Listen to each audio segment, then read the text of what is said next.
Caribbean made their first competitive appearances at Paris 2024 on Saturday, but found the going tough across 7 sporting disciplines as competition at the Games of the 33rd Olympiad went up a notch on the day after a rather controversial opening ceremony. Greetings, salutations, and bonjour to all, wherever you're watching across the Caribbean. My name is Kimani O'Sullivan, and you're watching We Paris Highlights, where we take you through the best bits of the games, mostly from our Caribbean athletes in Paris. We know all too well how hectic the days can get, but don't worry. No matter how busy your day was, you can relax, unwind, and enjoy a comprehensive recap of the events you may have missed, featuring your favorite athletes. You can count on me, or should I say, count on we. Get it? We, Paris, count on me. Listen, I rehearsed that joke 10 times in the mirror, and I made it my point of duty to execute it, and I hope you loved it because a lot of effort went into it. But without further ado, it's time to relive the action from day one as we row our boats over to the men's single sculls, where Bermudian rower Dara Alzadeh was the first Caribbean athlete in action at this year's Olympics Games. The French have decent tradition in Olympic rowing, and some medal shouts as well for the host nation here. Paris 2024 at this spectacular facility. First to be sort of unveiled for the Olympics 5 years ago. Men's single sculls, heat 4 here. We have the Americas represented, Brazil, Bermuda, United States. Independent athlete Yahuni Zalati, and Monaco as well with Quentin Antonielli. Lucas Vertine in his second Olympics finished a respectable 12th in Tokyo, best ever performance by a Brazilian rower at the Olympics. Dara Alzadeh finished 18th in Tokyo, bottom of the C final, second Olympics for the 29-year-olds representing Bermuda. USA have a big delegation of rowers here in Paris. Jakob Plihal, second at the FOQR in Lucerne, behind Chiruta. He's already gone through. Yahuni Zalati, 7th in the World Champs, B final winner. Independent neutral athlete, lane 4. And another Olympic appearance here for Quentin Antonielli, 29 from Monaco. He was 15th in the Tokyo single sculls.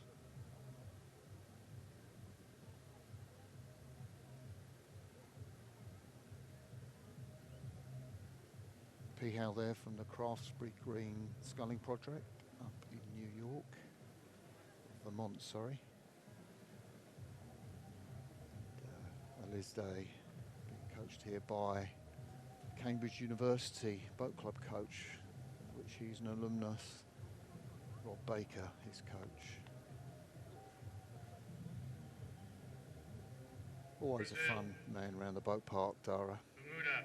Distinctive pink top. USA, AIN, Monaco, attention.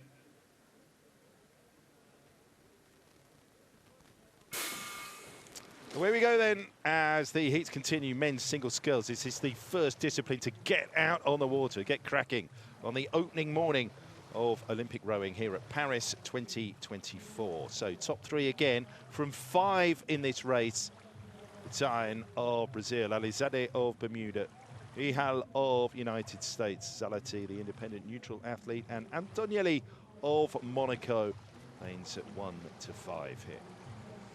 Zalati's had a great season. You know, he's really improved. He only finished 5th in the Europeans back in Szeged. I saw him race there, wasn't that impressed. But then in Lucerne, he was 3rd in that incredible race behind Ollie Zeidler and Simon van Dorp. I thought it was a fantastic performance from this lad, and he has stepped on again. Look at his speed in that first 250. Everyone else is trailing in his wake. And Antonielli, the Monegasque sculler, has done really well to be in 2nd place, but it's so close between him, Bertin Ferreira, Alzadeh and Plihal. This is going to be a real bun fight for those 3 qualifying positions. Yep, 1 to 3.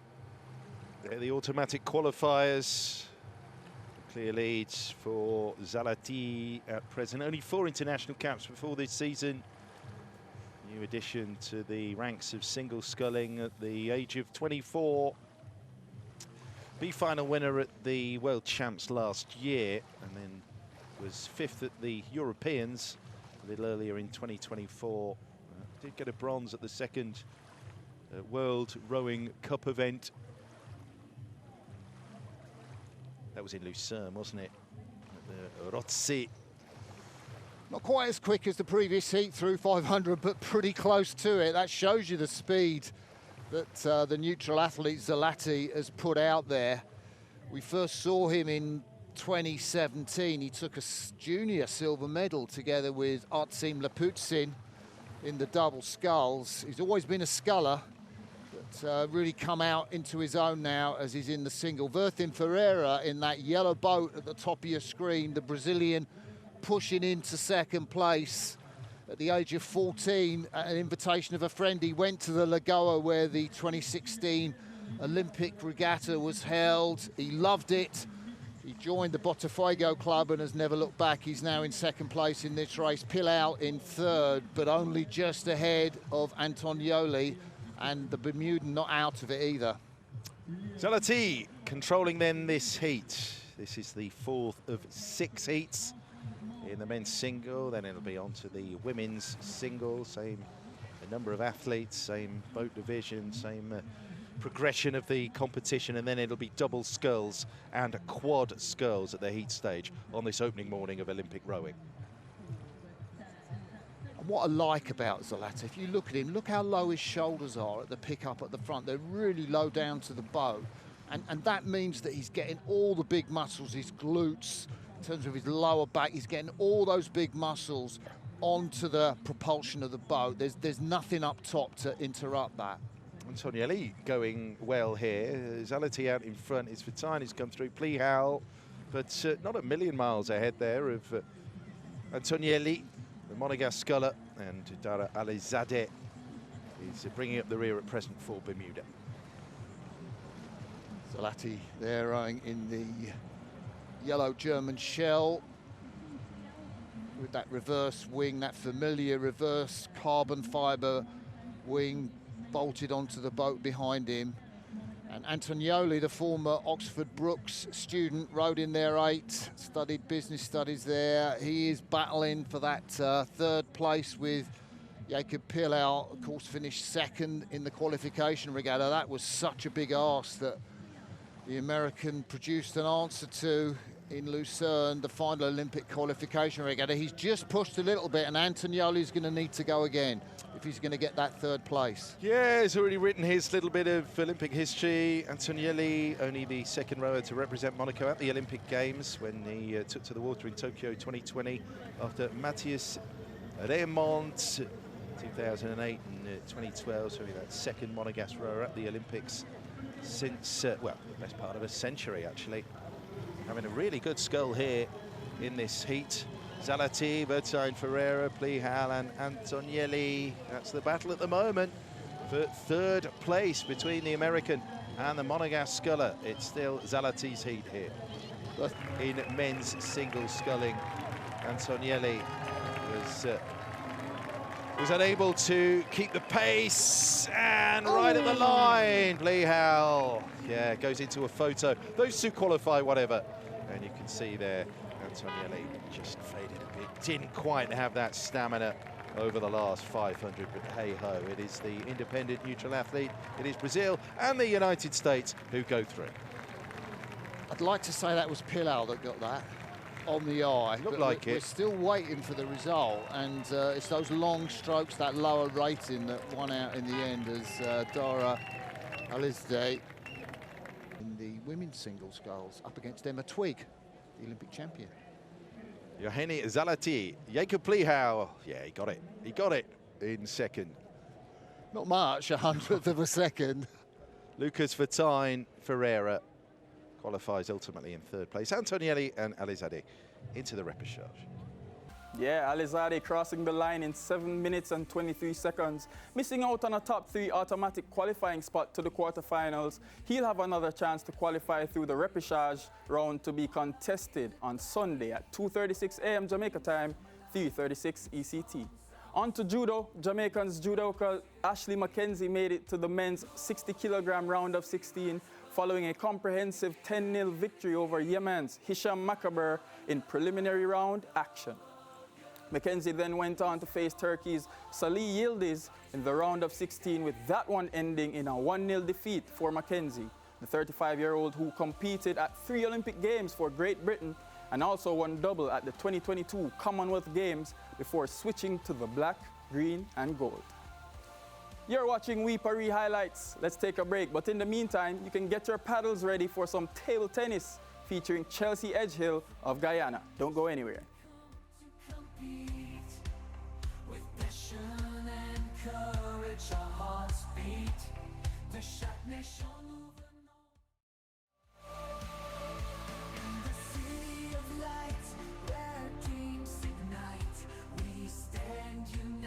Welcome back to the We Paris Highlight Show.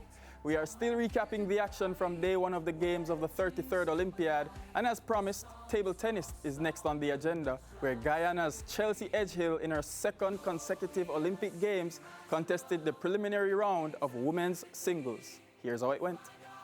All right, so we're getting ready for the first serve now, and Chelsea will have that first serve.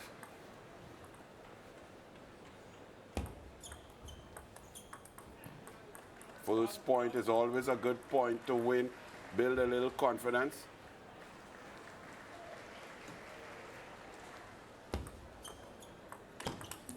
Two-point, well done. She has her original strategy, so her coach would have told her, they would have scouted Hafnui from Cameroon. And as you can see, each person gets 2 serves. It's 2-1, 1-2. Edgehill making a slight mistake, a rare mistake, error, really, and I'm sure she'll be looking to correct that. Ooh, 2-all, so both players holding serve, so to speak. So this could be an interesting match, but still early going. They're trying to figure out and feel out the speed, the pace, the spin, the loop of the ball, the top spin on it. Edgehill with the serve. And she does a little different serve, and she's lost her first serve, so it's 2-3. This is a little bit alarming because her stronger shot is that forearm shot, so she'll need to get that corrected. All right. Now she needs to relax because she lost both of her service points there. It's 4-2 to Hafnui, and this is where the mental game comes in. As athletes, you have to prepare physically and mentally. She has to relax, stay calm, no panic, and try to work it. You see, right there, she's rushing. And you could see it. She's telling herself, stay calm, but it's Olympics. You know, you could tell athletes, stay calm as much as you want, but the natural pressure that they're under is tremendous.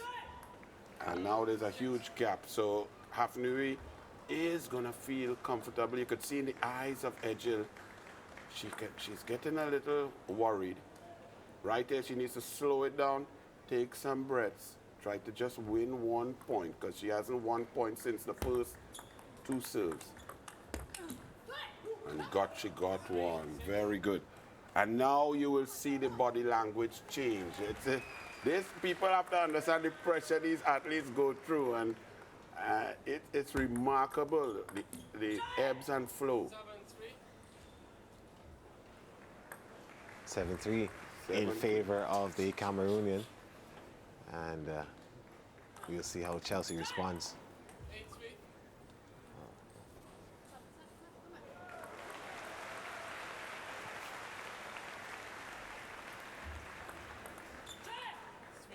All right, she's rushing it a little bit. In these terms, you just want, sometimes you want to just make sure and put the ball back into play. You may have a plan to hit the edges, hit the lines, push it to the left, move the player around. If that's not working, you have to just focus on returning the serve, prolonging the rallies. getting yourself warm. So that was a great serve there, a big serve. And she's got to have another big serve here to keep in this match. Yes, 2 big serves. So 9-5, Cameroon.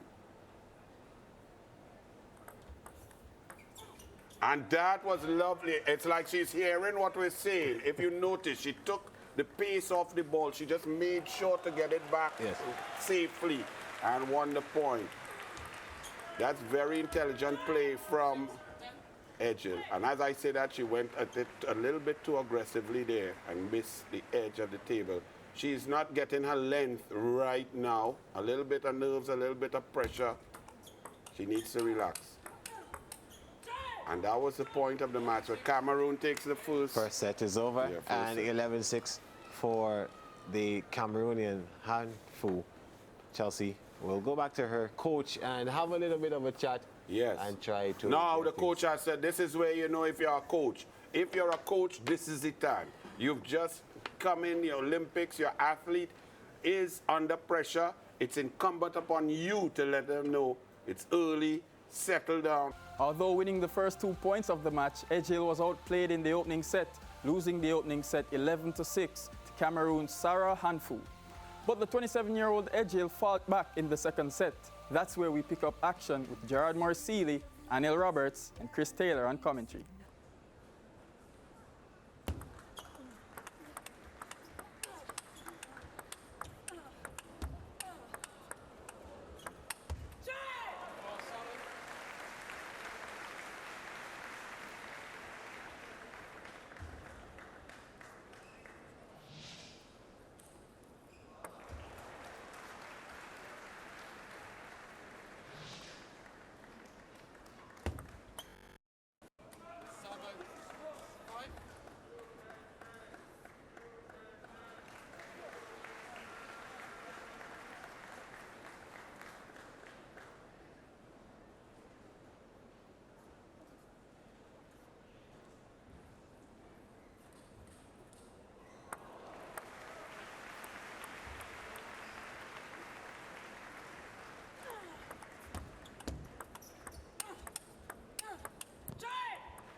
Yes, well, a fantastic second game here. Edgel for Guyana and the Caribbean is fighting back. This will be an important set for her to take. She's down 1-love to Cameroon. It's 9-all, which basically brings it to a deuce position because you're going to 11, Edgel, and she takes the lead. She takes the lead. Of course, you have to win by 2. You have to win by 2, so therefore that's why I say it's a game yes. point. So Game, this set is point. Set point. On her serve, so very important as game. Can she manipulate the spin? And that's it. Well done by Edgel, pulling even with Cameroon. It's 1-all here at the Olympics 2024 Paris table tennis. And the coach, well done to the coach. I like to big up coaches because in the first set, she was making unforced errors. She was rushing. In the second set, we saw her improve, being more patient, longer rallies. And then she came up and took the victory to even up the sets here. So it's 1 apiece. You see the first one, she lost 11-6. And now she took the second one, 11-9. And Fu is showing some great fortitude mentally. She was down love 2 and she's pulled it back, leading now 3-2. Oh my goodness! What even the coach? I have to clap that for you, coach. That was remarkable. An extremely good return. Yes, Edgel thought for a moment, for a fleeting moment, that she had won that point, but a great return on the line from Handful. Edgel trying to gather herself and see what she can do to return. Oh, don't rush, Edgel. She's got go get your towel, walk around, talk to yourself. Yeah, she'll take a little break now, go to her coach and have a conversation. And they got technical timeout for her. Take a minute. Oh, what a serve. That's what you call a big-time serve there by Handful. She's match point. She's match point, but she put the rotation on that. That was her best serve of the match. Edgel with the serve.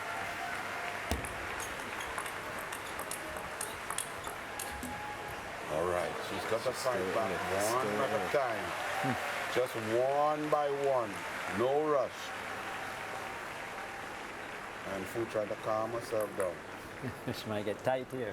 Yeah, because match point is the hardest point. Match point is the hardest point to get. Deep breath, slow it down, Edgel. The guy innings is creeping back, 10-8. Match point, third match point for the Cameroonian. She has a serve. She's serving for the match. And that's it. Oh my goodness, what a good match. Well done by Edgel. She fought a heart out. Well done. Congratulations to Cameroon. Handful showed her mental toughness, her fortitude, and her skill. But a good performance, Chris, by Edgel. Yeah, nice performance. Disappointing that she wouldn't have progressed past this stage based on her exploits in Tokyo.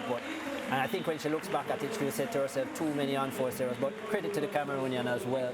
She stuck to the task. Even when she came under pressure, she still pulled through, played good, solid points right throughout. And I think her consistency showed. Both players struggling in terms of service return. And I think as Sarah Handful goes on, that will be one of the things that she'll need to look at, getting a lot more serves back into play. But yeah, Edgel, just too many errors on both wings and not winning enough points on her opponent's serve.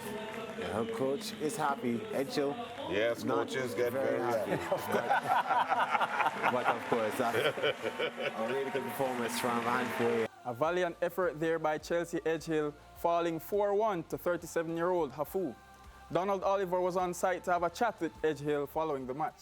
I'm a bit disappointed that I lost, obviously, but in terms of performance, I think I played really well. There were some times in the match where it could have gone in either way, and it's just a matter of capitalizing and executing very well. I was having a bit of issue with feeling on the court. Now, in terms of how my racket felt on the balls, I felt a lot of times I couldn't get as much quality as I wanted in the ball. But overall, she played amazing tennis, and there's nothing to be said on what I did wrong or not playing well, because I think for me, I accomplished what I came here to do in terms of enjoying the game and enjoying playing and enjoying competing. I think it's one of the first times where the fear wasn't crippling and it wasn't a factor in how I played. Talk to me about that second set, though, because I figured that you were flying in that one. I think my serves worked really well in that second set. She's having a lot of issues, but as the match moved on, the same quality wasn't, achieved. But, she adjusted very well, and it was just a matter of executing when I needed to, and I was making too many mistakes on that end. What was your mindset heading into the final set? Because in that final set, our commentator, Anil Roberts, said that he saw a spirit and a fight in you that he really enjoyed and adored. You know, at this point, you know, if everything that you're trying isn't working, you just kind of have to go out there and fight and put everything on the board. And I think that's what happened in the fifth set. You know, being positive and having that positive mindset throughout the game really helped in terms of finding that fight and finding that courage to go out there and just put it all on the court. So I think that's what that last set was about.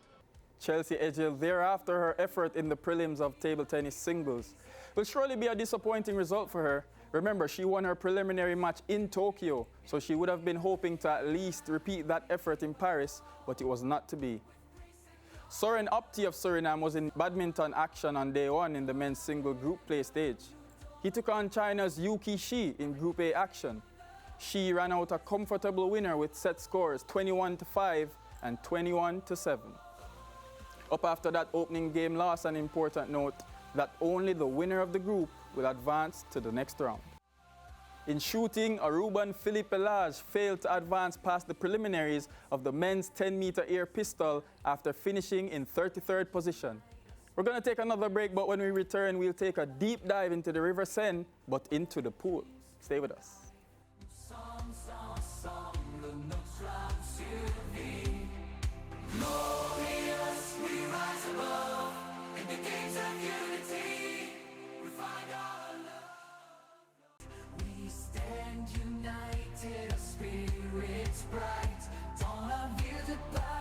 Back with more highlights for you from day one of Paris 2024. This is We Paris Highlights, and it's time for swimming.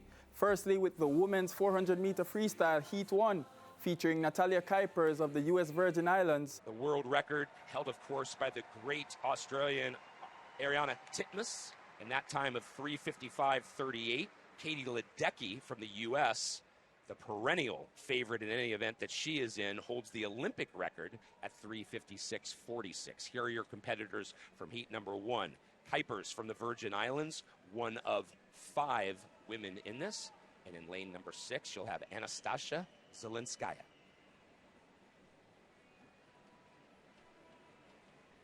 The women's middle distance freestyle has, in the last 2 Olympic cycles, had a longer event added. We'll talk about that in a moment. But there you see the world record, Ariane Titmus from Australia, 3:55.38.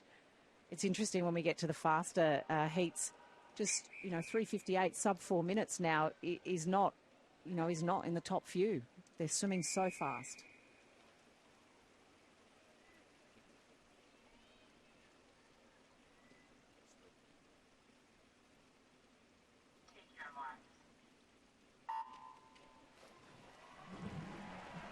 The very unique distinction between our first 2 events is the urgency, perhaps, with which all these women must swim. The 100 fly that just finished, moving on to semifinals this evening. This event, however, only 8 will qualify for the finals. So we'll have a little bit more time to also talk in these longer events about the history of the 400 metres freestyle as well.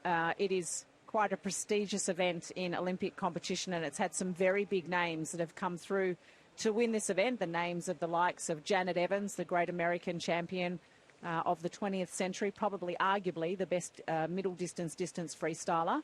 But now we have the new names coming through. Ledecky, obviously, who is chasing records here in terms of the amount of medals to win. And Ariane Titmus looking to try to defend this 400 metres freestyle. So as we look to the 100 metre mark, is at the first 100 metre mark. We'll take a look at that split. So sub 1 minute, 59.97. So a good first 100 metres. We will talk a little bit about Leonie Mertens. She is on this national team. This is her first Olympic Games. She'll race the 400, the 1500 and the 10 kilometres open water marathon swim here in Paris. She's also the sister of Lucas Mertens that we'll see in the men's 400 metres freestyle. I don't know how often we've seen siblings race in the same event, male, female, on the same day in Olympic history. She certainly comes from a swimming family and right now is leading this around. No problem at all in terms of where she is versus her competition. But talk a little bit, Nick, about the pacing of a 400. It used to be swum completely different. Yeah, the 400 freestyle now in this level of competition is basically a sprint. It's become an extension of a 200 metres freestyle. And we'll see that when we see the likes of Summer McIntosh, Ledecky and Titmus come up a little bit later. It's 2:02.57 at the 200 metre mark. So it's gone from, you know, fast first 100, start to settle into a pace at in the 200 metre mark, push a little bit in the 300 so that you don't lose your pacing, and then come home really fast. It is just flat out the whole way. I mean, there really is no science to it anymore, other than swim as fast as you can from the start to the finish. And if it hurts too bad, you might get a gold medal out of it. And what I took from that is I perhaps would be a better swimmer now than I was 30 years ago, because the science has gotten more simple. Yes. Were you saying you didn't have any change of pace? Well, let's talk again about Leonie Mertens. She did qualify for the World Championships, and it's an unusual year for swimmers where we've had a World Championships in the same year as an Olympic year. We haven't had that before. And she did qualify for the German team at the 2024 World Championships in Doha. However, she was having tonsillitis. It is the mortal enemy of a swimmer, tonsillitis. And she decided that she would take the time to have her tonsils removed. She withdrew from that event, getting ready for this Olympic appearance. Well, we've been talking about pacing and also sprinting, but a noticeable difference in her kick coming off the second to last wall for Mertens. The last 100 meters were about to flip with only one lap to go. It will, of course, be Leonie Mertens with the win. Now it's just the time, and will it be good enough to keep her in the top 8 as we progress through the heats? And we're watching the second place getter here in this shot as well. She's only 16 years of age, and she'll race the 400 and 800 metres freestyle here in Paris. So just a thought for the youngsters as well that are gaining great experience in Olympic competition. The crowd showing their appreciation. Less than half a lap to go for Leonie Mertens. She will win heat number 1. And it will be Hein from Argentina in second. There it is, officially 4:09.62 for Mertens. And for Agostina Hein, who finishes in second, she finishes in 4:14.24. They will get to cheer for another swimmer a couple heats from now. The official results giving you, of course, the halfway split for Leonie at 2:02.57. Her finishing time, 4:09.62. Fourth place finish there for the 22-year-old from the USVI in this, her second consecutive Olympic Games. That finish not enough to get her into the final, though. And still with swimming on the men's side, Antigua and Barbuda's Jaydan Wule and Guyana's Raekwon Noel produced creditable performances. Wule in the 100-meter breaststroke and Noel in the men's 400-meter freestyle. Here are the highlights. Expect all the semifinalists to be well under a minute. Very much so, and in fact, it's whether it's under 58 seconds, to be honest, more like 58. Heat 2 of the men's 100 metres breaststroke here at the Paris Olympic Games. That's De Lara Ojeda from Mexico. Next to him, Anton McKee from Iceland. And there's the other man I mentioned, Alexander Grandpierre from Haiti. They occupy the middle 3 lanes of the pool.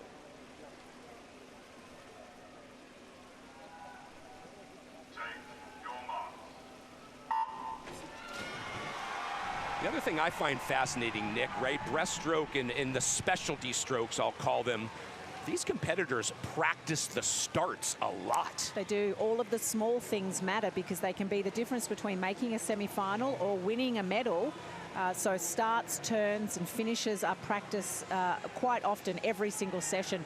We will see a faster heat here. They have best times of around a minute. They will have aspiration to beat the minute time as they go around at the 50-metre mark.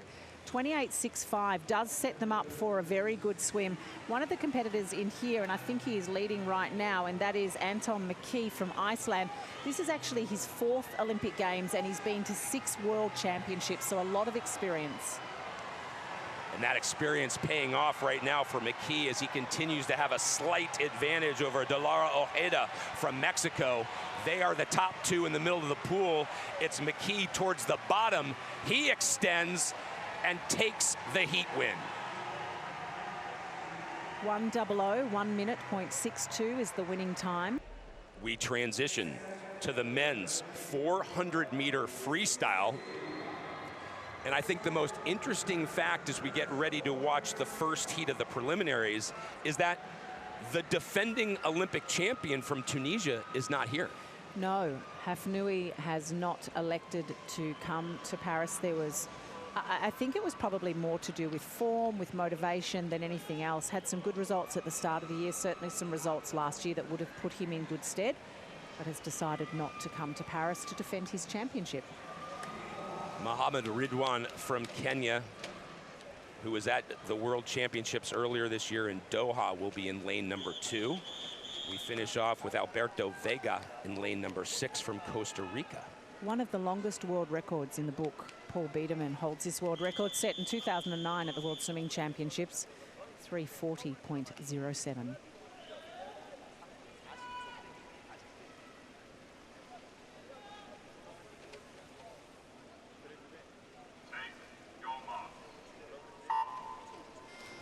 You highlighted that world record time of 3:40.07 of Biederman's.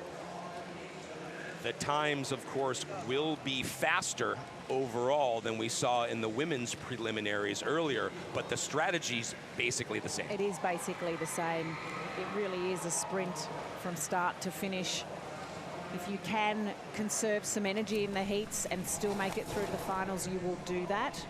But otherwise, top 8 spots will go very, very quickly. As we take a look at the competitors in this first heat, and many of these competitors are universality entries. So essentially what occurs there is the World Aquatics and the Olympic Games look at the amount of competitors who have entered the Olympic Games, and then they work out spots to invite competitors from countries that are outside of the A and B qualifying for the Olympic Games. And I think it's wonderful. They've been doing it for a very long time to give swimmers from nations that are still developing in the sport of swimming and perhaps don't have as fast results as the big names that we see, but they still get the opportunity forever to be an Olympian and to have an experience of racing at the Olympic Games and training. I mean, they're all training. World Aquatics has done a lot of work at being able to support new pools and facilities around the world in places that don't have a lot of aquatic facilities. So these are the athletes that we are watching. Yeah, and to add to that, Nick, as we both know, right, I mean, the Olympic motto, of course, has become very famous over the centuries, but really the French continue to build on that in these games in particular, whether you talk about the inclusiveness, as you just mentioned, but also these are the first games where equality really is true in terms of gender. Yes, very much so. Not quite 50-50 when it comes to the swimming competition. There are more male competitors than female competitors, only just. But from a totality point of view, we are at 50, I think it's 51-49 actually, but we're 50-50 for the sake of the conversation. As we take a look at the competitors coming through at the 200-metre mark, they are sub 2 minutes. The fastest through was 1:57.85, and that is our competitor in lane number 5. And it's Ilyas Al-Falaki. As we continue to watch them progress through to the 300-metre mark, really racing off each other. You can see them looking across, particularly lanes 4, 3 and 2. There's a nice little battle going on there. But for our leader, he can look across and see that he's got a little gap there. And back to your experience point a bit earlier, I mean, most of these young men are under the age of 20. So again, to get the opportunity to take part in the Olympic Games at such a young age. Our swimmer in lane number 4 from North Macedonia is actually only 16 years of age, his first Olympic Games. Some of these swimmers have had experience at the World Championships as well. First of 5 heats of this 400 metres freestyle taking place. I think it's important also to educate non-swimming fans. Often when you have noted, right, that some of these swimmers have been to the World Championships before.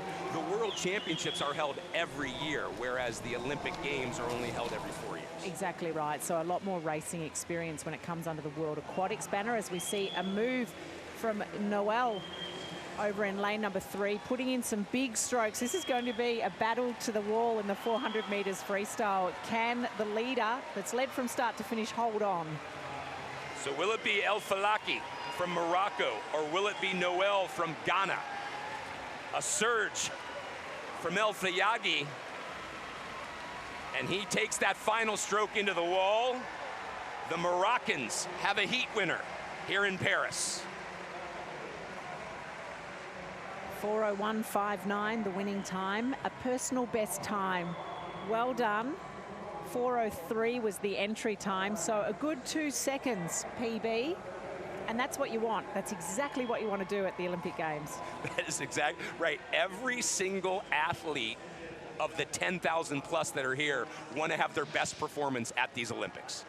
And a best time as well from Noel from Guyana. So some really great performances in there. As we see some of the highlights of this first heat of the 400 metres freestyle, breathing every two, our eventual leader. The world's media, all the camera crews standing by to take this moment. Head down, did not breathe under the last 5 metres. Second place finishes for both Wule and Noel. Not enough to get them into the semi-final round, but indeed performances to build on, especially in the case of Noel, who made his Olympic debut. Donald Oliver, he had a chance to catch up with Jaden Wule after his performance. It was a race that was interesting to watch because it started off really strong, but talk to me about the race from your perspective. Well, I've always had some issues with the back end of the 100 breasts because in America we train more yards and like short course training, so it's not as far of a swim. So the end, last 15, last 10 is always difficult for me, but a little bit more training in the correct way, it should be good. For today, I want to say I was told to just turn my brain off and race, which is what I did. I went for it on the first 50, and yeah, it came back to bite me, but everything's kind of a learning experience. So what do you take from this experience, this learning experience, as you say? Oh, well, I've raced hundreds of 100 breaststrokes, like thousands. I've raced it so many times. So I really take away just the atmosphere and being able to compete surrounded by the greats and at such a high level. There's nothing like that feeling when you first walk out and you look around and there's hundreds of people, thousands of people looking and cheering. So I think that's my takeaway more than anything specific to the race. And the fact that you're representing Antigua and Barbuda in the pool, how much does it mean to you and do you think your nation? I hope it means a lot to the nation, but to me personally, it's a dream come true because I remember being a little boy and thinking, I want to go to the Olympics when I'm older, and everybody says, that's a steep dream, or baby steps, this and that. So being able to finally be here and put Antigua on the map is a huge goal accomplished for me. We take a look now at the outcome of the men's 400-meter freestyle, followed by the women's equivalent, with both finals being contested at the end of day one. Well, there was a lot of talk, and we'll get to him because the hopes of France rest on Léon Marchand, who will race later in the meet. He broke one of the oldest records. In fact, I think the oldest record on the books of Michael Phelps in the 400 IM. Exactly right. Of course, Ian Thorpe held the world record before Paul Biedermann, but went 3:40 regularly. And Sam Short has been speaking about the way Thorpe swam the 400 freestyle, trying to emulate getting out fast. 1:48 at the 200.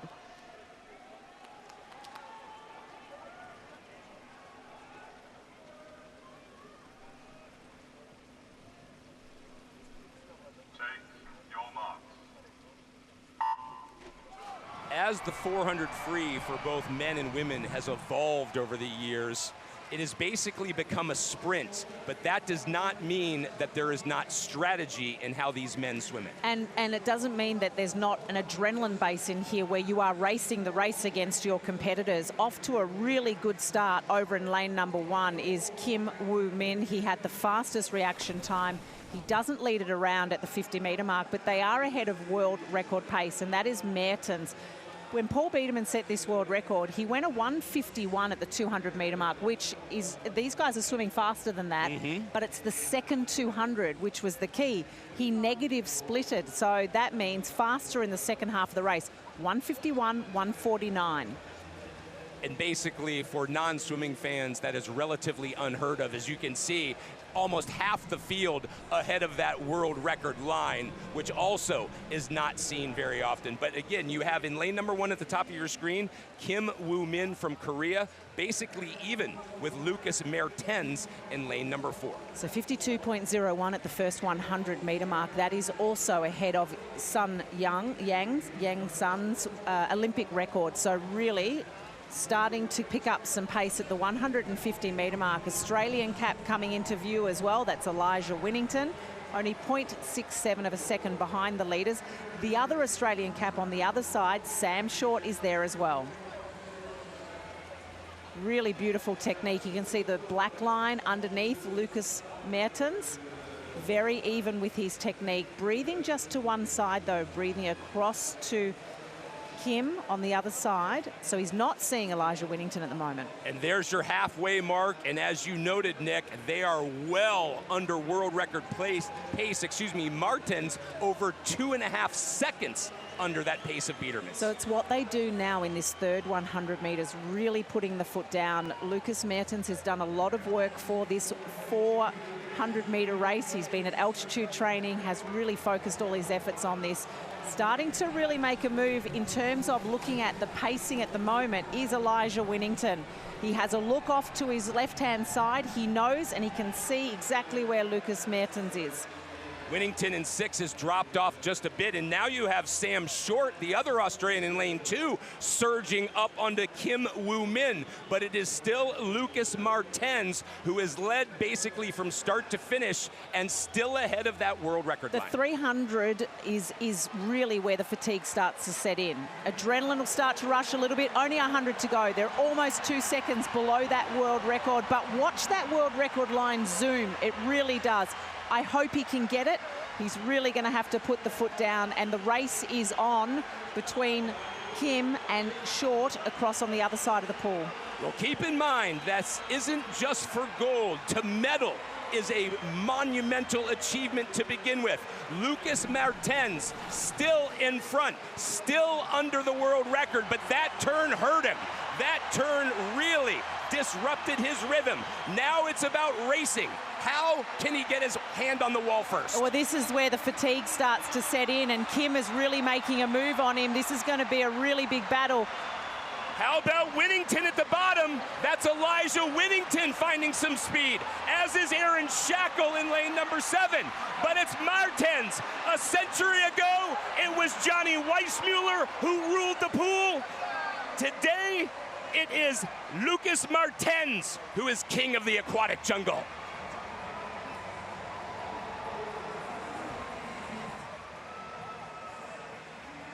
A winning time of 3:41.78 to the great German Lucas Mertens, and it was Elijah Winnington from Australia that got himself into a silver medal winning position. He was 0.43 behind, and Kim Woo-min was in 3rd place. Great example of the different pre-start techniques before they're brought down in the command.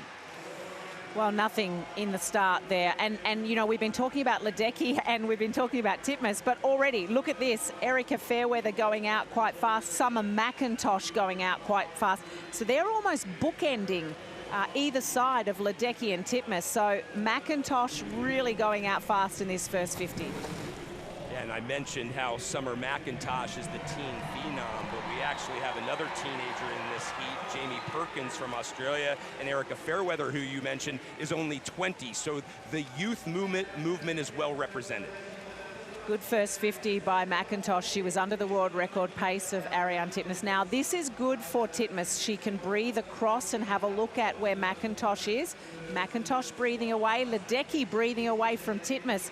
That all comes into what we're thinking about in the final stages. If they are close, Titmus, smart. She's actually breathing bilaterally. She's now breathing across to see where Ledecky is, and then she'll throw another breath in to see just where McIntosh is as well. Titmus trying to defend her title in this 400-meter freestyle. Of course, defending in any event isn't easy, but this one especially.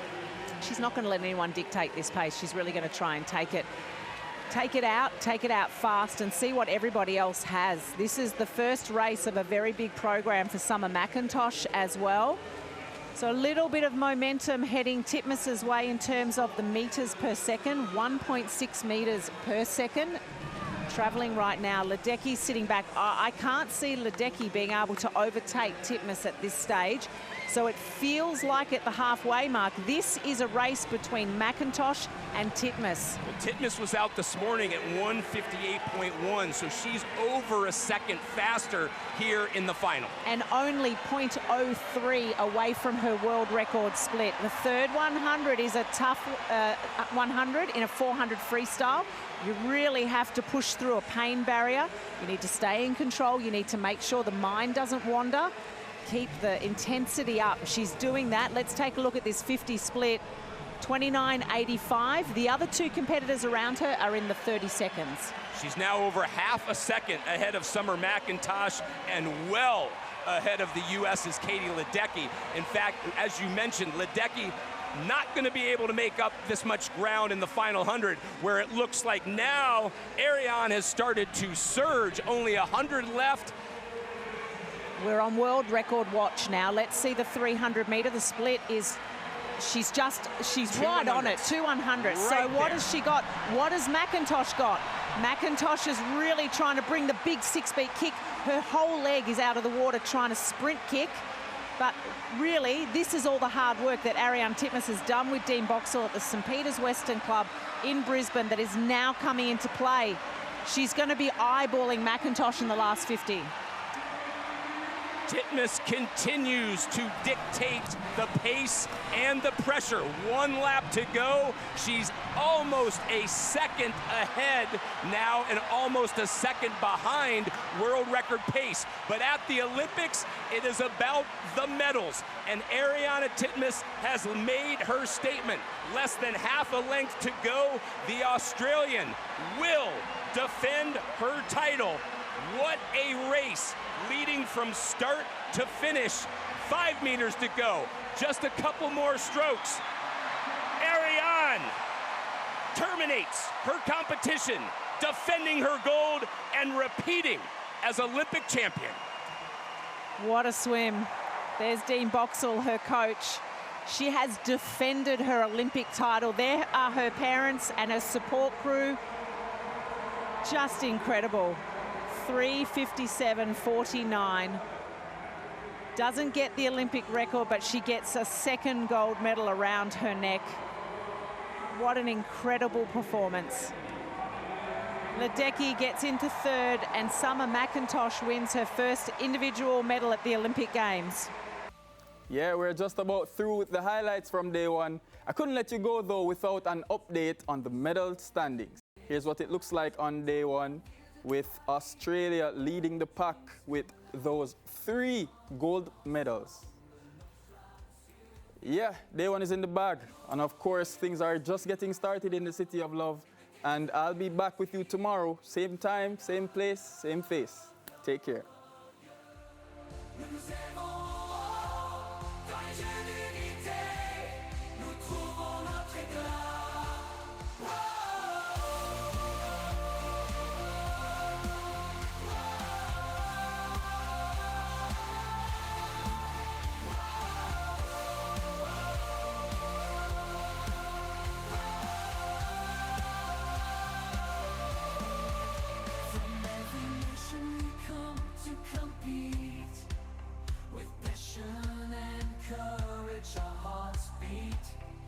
Chaque nation nous venons pour rivaliser avec passion et courage, nos cœurs sont élevés. In the arena, we give our all, with grace and honor, we stand tall. Dans l'arène, nous donnons tout, avec grâce et honneur, nous restons.